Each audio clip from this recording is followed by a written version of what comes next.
इसकी डिफिनेशन जो है आपके सामने स्क्रीन पर है।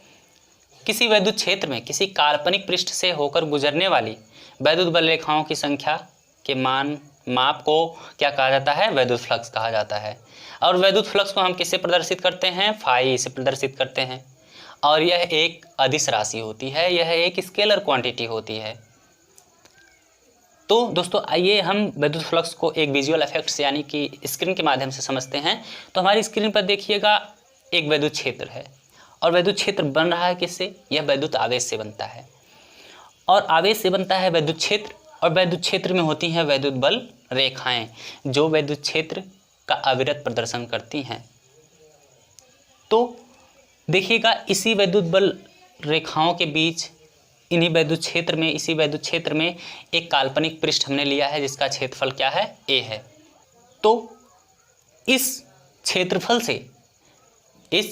से जो हमने a काल्पनिक क्षेत्रफल लिया है, काल्पनिक पृष्ठ लिया है, उससे जितनी वैद्युत बल रेखाएं गुजरेंगी उनकी संख्या गिन लीजिए आप, वही क्या कहलाएगा? वैद्युत फ्लक्स कहलाएगा। जैसे यदि इस पृष्ठ से, काल्पनिक पृष्ठ से यदि 50 वैद्युत बल रेखाएं गुजरेंगी तो वैद्युत फ्लक्स का मान होगा 50 मात्रक। 20 गुजरेंगी 20 मात्रक, जितनी भी गुजरेंगी उतने मात्रक। तो इन वैद्युत फ्लक्स के मान को ज्ञात करने का जो सूत्र होता है वो क्या होता है, या वैद्युत फ्लक्स का मान कैसे पता चलता है? वैद्युत फ्लक्स का मान इस वैद्युत क्षेत्र की तीव्रता तथा जो क्षेत्रफल वेक्टर हमने लिया है उस क्षेत्रफल वेक्टर हमने एक काल्पनिक पृष्ठ पर लिया है उसके अदिश गुणनफल के क्या होता है? बराबर होता है। तो हम मान लीजिए कि हमारा जो वैद्युत क्षेत्र है जिसमें हमने काल्पनिक पृष्ठ लिया है, इसकी क्षेत्र की तीव्रता क्या है? वेक्टर ई है।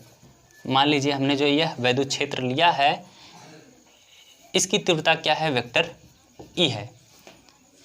और इसी में हमने लिया है काल्पनिक पृष्ठ जिसका क्षेत्रफल क्या है? a है। और यदि हमें इस काल्पनिक पृष्ठ में से होकर गुजरने वाली वैद्युत फ्लक्स का मान ज्ञात करना है तो सबसे पहले हमें अवयव क्षेत्रफल से होकर गुजरने वाली वैद्युत फ्लक्स का मान ज्ञात करना होगा। तो देखिएगा, मान लीजिए हमने इस काल्पनिक पृष्ठ में एक अवयव क्षेत्रफल डेल्टा a लिया। तो मान लीजिए कि ये जो क्षेत्रफल वेक्टर है, वेक्टर डेल्टा a, यह इस वैद्युत बल रेखाओं से थीटा कोण पर है। वैद्युत क्षेत्र की तीव्रता से वैद्युत बल रेखाओं से क्या? थीटा कोण बनाता है। तो आइए जानते हैं कि इस पूरे पृष्ठ से, काल्पनिक पृष्ठ से जो हमने वैद्युत क्षेत्र में लिया है, इसमें से कितनी वैद्युत बल रेखाएं गुजरेंगी, यह कैसे प्राप्त किया जाता है? तो सबसे पहले हम क्या करेंगे? क्षेत्रफल अवयव द्वारा सबसे पहले हम पता करेंगे कि क्षेत्रफल अवयव डेल्टा ए से गुजरने वाली वैद्युत बल रेखाओं का मान, वैद्युत बल रेखाओं, या जिसे हम क्या कहते हैं? वैद्युत फ्लक्स का मान। वैद्युत फ्लक्स का मान जो होगा वो क्या होगा? ये क्षेत्रफल डेल्टा ए है तो वैद्युत फ्लक्स क्या होगा? डेल्टा फाई, इसे फाई से प्रदर्शित करते हैं तो डेल्टा फाई ई होगा। और डेल्टा फाई ई होगा, हमने कहा था कि जो आप ज्ञात करते हैं वैद्युत फ्लक्स का मान, उसमें वैद्युत फ्लक्स का मान जो होता है उसकी वैद्युत क्षेत्र की तीव्रता तथा क्षेत्रफल वेक्टर के अदिश गुणनफल के क्या होता है? बराबर होता है। यदि हम इसका ये वेक्टर हटाएंगे तो आएगा ई delta A cos theta, E delta A cos theta, vector हटाने के लिए। तो हमें तो ये पता चला कि थोड़े से अवयव से होकर गुजरने वाली वैद्युत बल रेखाओं का मान, वैद्युत फ्लक्स का मान। अब यदि हमें पूरा क्षेत्रफल ए से ज्ञात करना है कि इससे होकर कितनी गुजरेंगी, तो इसके लिए हमें पूरे का क्या करना पड़ेगा? समाकलन करने पड़ेगा ए के सापेक्ष। तो दोनों पक्षों का समाकलन करने पर तो देखेंगे पृष्ठ समाकलन करने पर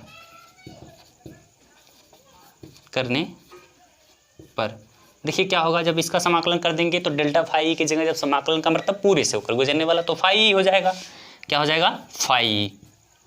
इक्वल टू क्या होगा, ई तो किसके सापेक्ष, आप क्षेत्रफल पृष्ठ समाकल कर रहे हैं जिसका क्षेत्रफल क्या है, ए है, पृष्ठ समाकल ले रहे हैं ई डेल्टा ए कॉस थीटा। देखिएगा ई कॉस थीटा जो है ये क्या है, कांस्टेंट वैल्यू है, कांस्टेंट नियत मान है, इनको बाहर ले लिया जाएगा समाकल के बाहर, तो ई कॉस थीटा बाहर हो जाएंगे, बचेगा क्या आपका डेल्टा ए। और ये जब एरिया क्षेत्रफल थोड़ा सा लिया था उसका समाकलन कर देंगे तो पूरी एरिया हो जाएगी, तो हो जाएगा आपका ई ए पूरा ए हो जाएगा, तो ई ए कॉस थीटा था जो फाई होगा आपका वो हो जाएगा E A cos theta newton metre square प्रति कूलाम। तो आइए अब जानते हैं कि इसका मात्रक हम कैसे प्राप्त करेंगे और इसकी बीमा भी क्या होती है। तो इसकी मात्रक और बीमा के बारे में जानकारी प्राप्त कर लेते हैं वैद्युत फ्लक्स के।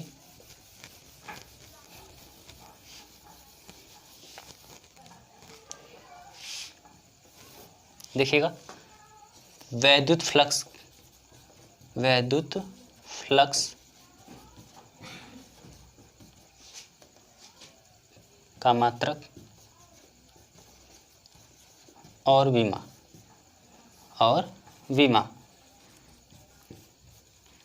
देखिएगा मात्रक कैसे ज्ञात करेंगे, आप जानते हैं कि जो सूत्र है उसी सूत्र से आएंगे। तो देखिएगा फाई का जो मात्रक होगा, वैद्युत फ्लक्स का जो मात्रक होगा वह देखिएगा ई का मात्रक मतलब वैद्युत क्षेत्र की तीव्रता का मात्रक क्या होता है, न्यूटन बटे कूलाम, न्यूटन बटे कूलाम, न्यूटन प्रति कूलाम। और यहाँ पे देखिएगा क्षेत्रफल ए है और ए का क्या होता है मात्रक, मीटर स्क्वायर, यानी कि क्षेत्रफल का क्या होता है मात्रक, मीटर स्क्वायर। तो कुल मात्रक ले लें तो क्या हो जाएगा, आगे देखिएगा न्यूटन, यहाँ से metre square, newton metre square प्रति कूलाम। और देखिएगा अब विमा हम निकालें तो क्या होगा, विमा इसका,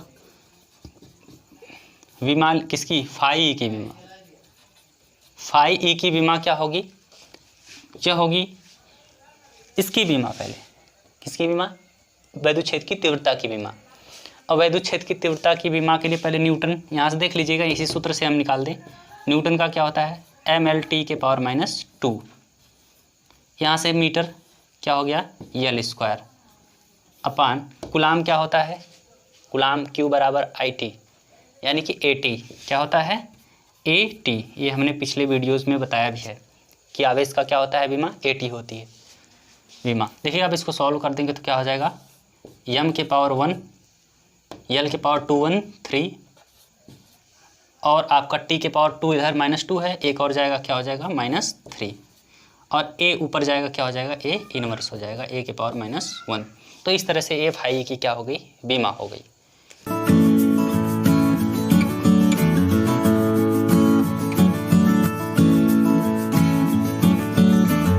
तो दोस्तों आइए हम जानते हैं कि किसी वैद्युत क्षेत्र में रखे काल्पनिक पृष्ठ से होकर गुजरने वाली वैद्युत बल रेखाओं यानी कि वैद्युत फ्लक्स का जो मान होता है उसकी विशेष स्थितियां क्या होती हैं। देखिए यदि हम जो काल्पनिक पृष्ठ ले रहे हैं वह इस वैद्युत क्षेत्र के क्या ले लें, लंबवत ले लें, तो थीटा बराबर कितना हो जाएगा आपका, पहली कंडीशन है यदि लंबवत लें तो थीटा बराबर क्या हो जाएगा 0 अंश। तो आप जानते हैं कि इससे होकर गुजरने वाली वैद्युत फ्लक्स फाई ई का मान क्या होगा, वो होता है ई ए कोस थीटा। तो ई ए कोस थीटा का मान कितना है 0 अंश, तो कुल वैद्युत फ्लक्स का मान फाई ई बराबर क्या हो जाएगा, ई ए हो जाएगा। पहली कंडीशन में जब क्या हो लंबवत रखी हो, पहली कंडीशन जब क्या रखी हो तो फाई बराबर क्या हो जाएगा ई ए।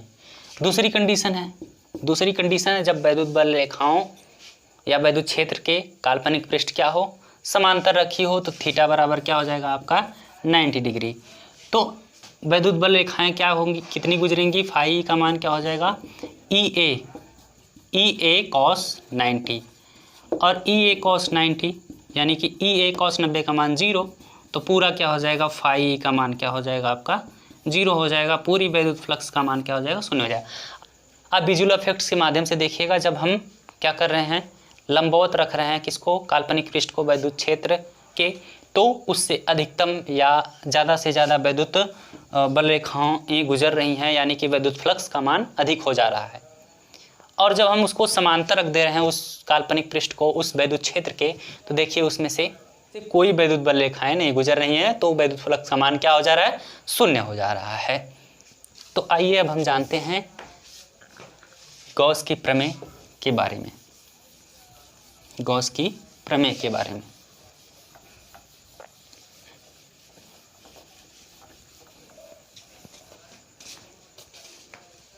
तो गॉस की प्रमेय को जानने से पहले हम गॉसियन पृष्ठ के बारे में जान लेते हैं। तो गॉसियन पृष्ठ ऐसी बंद काल्पनिक पृष्ठ होती हैं जो आयतन घेरती हैं।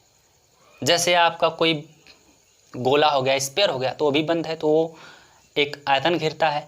घन हो गया, घनाभ हो गया, बंद बेलन हो गया, इस तरह की जो भी पृष्ठें होंगी, जो काल्पनिक पृष्ठ होंगी जो एक आयतन घेरेंगी, उनको कहा जाता है गॉसियन पृष्ठ।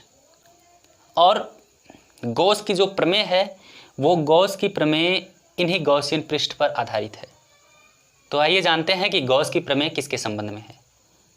तो यदि कोई गॉसियन पृष्ठ यानी कि आयतन, बंद आयतन वाली पृष्ठ जो कि किसी आवेश को घेरती है, यदि आवेश किसी बंद पृष्ठ से घिरा है, तो उस आवेश से निकलने वाली वैद्युत बल रेखाएं यानी कि वैद्युत फ्लक्स उस पृष्ठ को क्या करेंगी, पार करेंगी, उस पृष्ठ से होकर गुजरेंगी, गॉसियन पृष्ठ से होकर गुजरेंगी।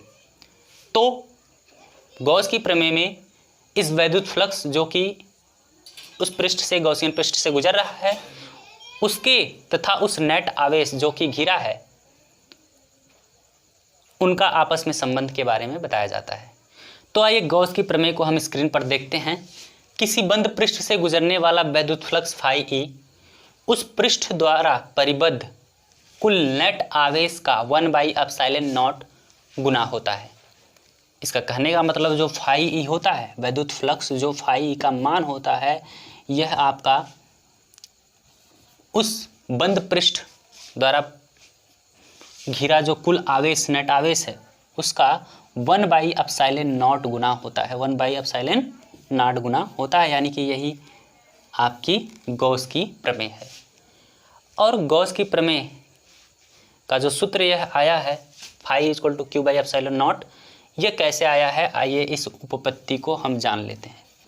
इसकी उपपत्ति कैसे हुई है, यह कैसे आया सूत्र। तो इसके लिए हमारे पास एक क्या है, गॉसियन पृष्ठ है। गॉसियन पृष्ठ है जिसका पृष्ठ का क्षेत्रफल क्या है, a है। ये देखिएगा, ये गॉसियन पृष्ठ है जिसका क्षेत्रफल क्या है, a है। मान लीजिए कि इसमें एक आवेश प्लस q है और जो घिरा हुआ है इस पृष्ठ, गॉसियन पृष्ठ से। मान लीजिए कि इससे r दूरी पर, इस आवेश से r, त्रिज्यतः r दूरी पर बाहर की ओर एक पृष्ठ पर क्षेत्रफल हमने ले लिया है। पृष्ठ पर एक बिंदु P है, एक बिंदु क्या है, P है, और इसी P के चारों ओर हम ले रहे हैं कि डेल्टा A क्षेत्रफल, डेल्टा A क्षेत्रफल। तो इस आवेश के कारण वैद्युत क्षेत्र की तीव्रता जो होगी वो क्या होगी, वेक्टर E होगी, तथा यह क्षेत्रफल वेक्टर क्या होगा, वेक्टर डेल्टा A होगा। भाई क्षेत्रफल A है, डेल्टा A है, तो उसका क्षेत्रफल वेक्टर डेल्टा A होगा। और इसमें एकांक सदिश क्या होगा, n कैप। और यह क्षेत्रफल वेक्टर वैद्युत क्षेत्र की तीव्रता से कितना कोण बना रहा है, थीटा कोण बना रहा है।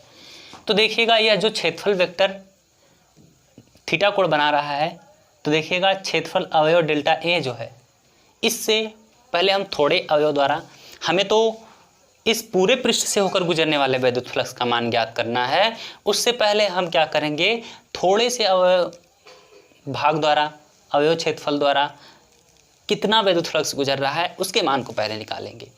तो अवयव क्षेत्रफल, अवयव यानी कि जो थोड़ा सा भाग है, अवयव क्षेत्रफल डेल्टा ए से गुजरने वाला वैद्युत फ्लक्स कितना होगा। देखिएगा वैद्युत फ्लक्स जो गुजरेगा डेल्टा ए से, तो वो डेल्टा फाई होगा, और डेल्टा फाई बराबर हमने क्या कहा था, क्या होता है, vector E dot vector D A, और ये क्या हो जाता है, आपका हो जाता है ई डेल्टा ए कोस थीटा। अब आप जानते हैं कि ई का मान क्या होता है, पिछले चैप्टर में आप पढ़े हैं, वैद्युत क्षेत्र की तीव्रता का सूत्र होता है 1/4 pi epsilon naught into Q by R square into D A cos theta. और देखिएगा ए आगे ले रहे हैं तो इस तरह से इसको लिख सकते हैं Q/4 pi epsilon naught into D A cos theta by R square, थोड़ा पीछे ले रहे हैं, तो D A by R square क्या हो जा रहा है, D A by R square cos theta, हमने बताया ये क्या होता है, घन कोण होता है। तो देखिएगा आगे क्या हो जाएगा, Q/4 pi epsilon not dot, ये हमने बताया था कि delta A by R square बताया था घन कोण होता है, और delta A by R square into cos theta पूरा क्या हो जाएगा आपका घन कोण डेल्टा ओमेगा, कितना हो जाएगा, डेल्टा ओमेगा। तो ये देखिएगा जो है डेल्टा फाई है, मतलब अवयव क्षेत्रफल डेल्टा ए से गुजरने वाला वैद्युत फ्लक्स का मान है, जबकि हमें क्या चाहिए, हमें पूरे गॉसियन पृष्ठ से होकर गुजरने वाले वैद्युत फ्लक्स का मान चाहिए।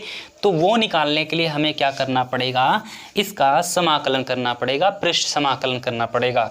तो देखिए इसका जब पृष्ठ समाकलन हम करेंगे तो क्या होगा आपका, डी फाई ई का जब हम पृष्ठ समाकलन कर देंगे तो हो जाएगा आपका Q/4 pi epsilon naught into delta omega, जो घन कोण है आपका। और देखिएगा ये तो पूरा क्या हो जाएगा, फाई, समाकल कर देंगे तो क्या हो जाएगा फाई, और ये आपका क्या हो जाएगा Q/4 पाई एप्सिलॉन 0 जो हो जाएगा ये बाहर आ जाएगा क्योंकि ये कांस्टेंट वैल्यू है, और डेल्टा ओमेगा क्या हो जाएगा आपका, डेल्टा ओमेगा क्या हो जाएगा, इसका समाकल कर देंगे। तो देखिएगा घन कोण क्या होता है पूरा किसी भी गॉसियन पृष्ठ का, वो होता है 4 पाई। तो फाई बराबर हो जाएगा Q/4 pi epsilon naught into ये हो जाएगा 4 पाई, और 4 पाई से कैंसिल, तो फाई बराबर क्या हो गया आपका Q/एप्सिलॉन नॉट। तो दोस्तों इस तरह से पता चल गया कि किसी भी बंद पृष्ठ, ये जो बंद पृष्ठ है, इससे बंद पृष्ठ जिसने कि आवेश Q को घेरा है, जो होता है विद्युत फ्लक्स का मान उस पृष्ठ द्वारा घिरे नेट आवेश का 1/एप्सिलॉन गुना होता है। दोस्तों इस तरह से यह वीडियो लेक्चर क्या होता है समाप्त होता है। यदि आपको हमारी वीडियो अच्छी लगी हो तो चैनल को सब्सक्राइब तथा बेल आइकन को प्रेस कर दीजिएगा, साथ ही हमारी वीडियो को लाइक शेयर तथा कमेंट करना न भूलिएगा। Thank you.